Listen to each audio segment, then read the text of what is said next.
Um, Warren Buffett, I know, if you read his books or his letters, he looks to buy companies that have high barriers to entry because it's very good for maintaining profits over the long term. That's one of his investment theses. Buy a company that has a barrier to entry. And for the same reason it's good for the investor, it's bad for the customer because they're able to maintain high prices. All right, so that's how it decreases the barrier to entry. Now, you guys have probably thought that this so far was pretty crazy, but I'm going to get crazier.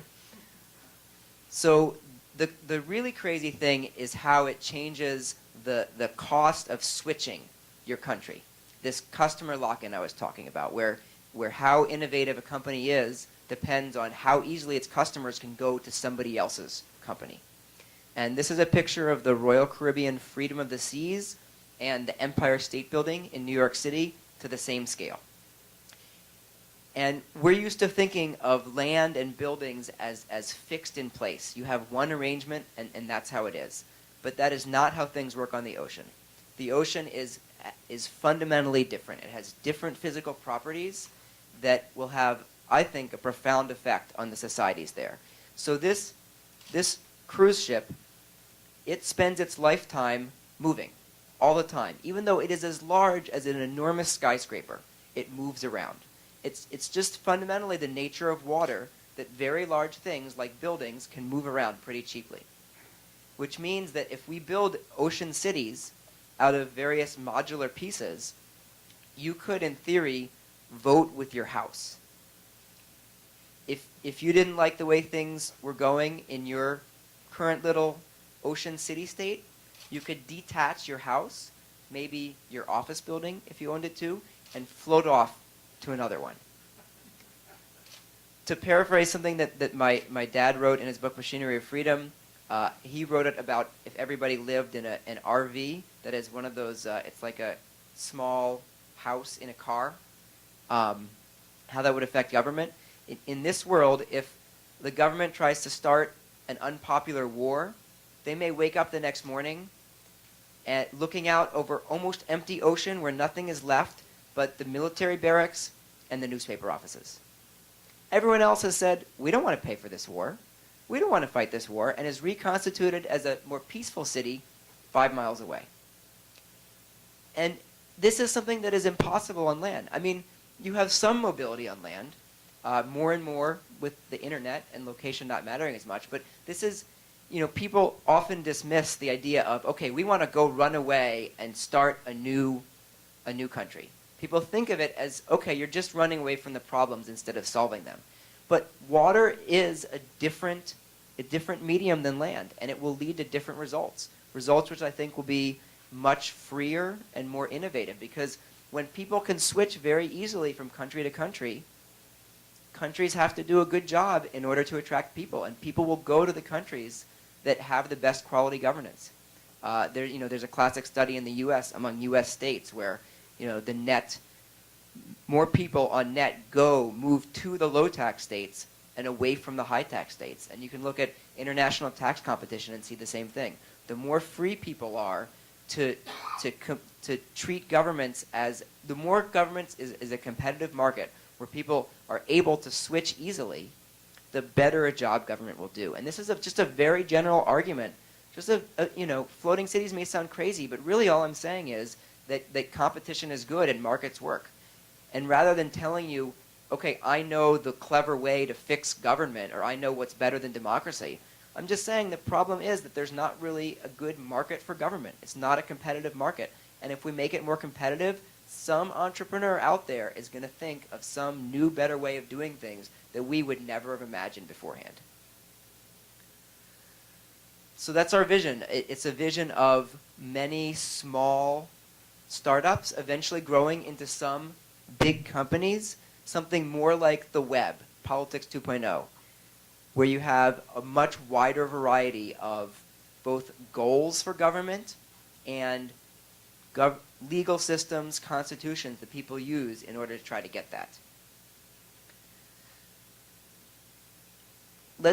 Again, some people think that this is a strange way of thinking, but let's forget government and all the romance and just say, you've heard about some sector where there's a monopoly. And your friends have suggested there's two different ways that you might be able to reduce the bad effect of this monopoly.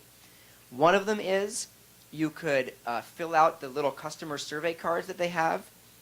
If they don't answer, maybe get a letter writing campaign going, get a group of people together who are all just sick of the bad service of this monopoly, and try to convince the monopoly to change. Or you could compete with the monopoly. You know, it should be pretty obvious to someone who understands markets which of these is more effective. And you know, it's not that I think that building cities on the ocean is easy.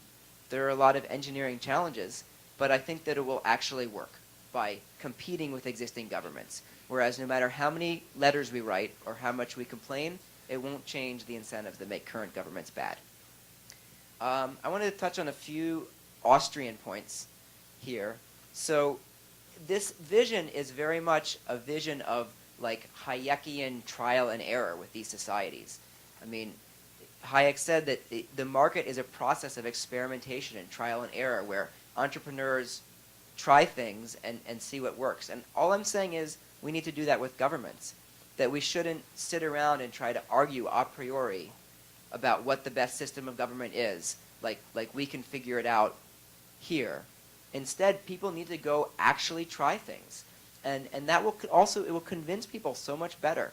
You can argue all you want to someone that, say, a very free, very capitalist society may have more inequality, but it will also have more wealth for everyone, and so the poor people will actually be much better off. But it works so much better to create that society and show them. We need more examples and less talking.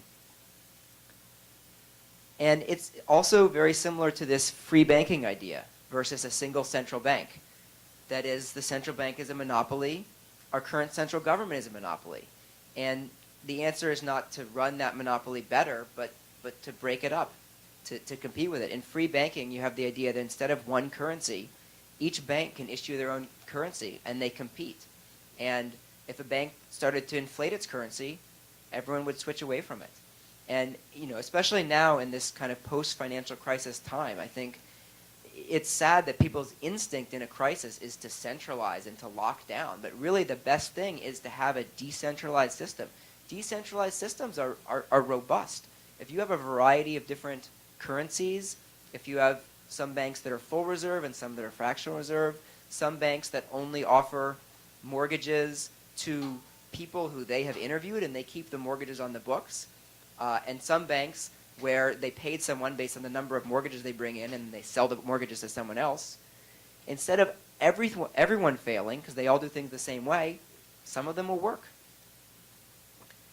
All right, and just to make this idea even crazier, the same logic that applies to the ocean applies to space. That is, right now the barrier to entry to space is very high, but the sort of the theoretical cost of getting to space, which is just the cost of the potential energy, is actually pretty low. And over time, that barrier to entry will be lowered, and space, again, is a frontier. It's empty. You can start new things there, and this characteristic of mobility is even more true for space. Right? On the ocean, a building can move if you put a big engine on it.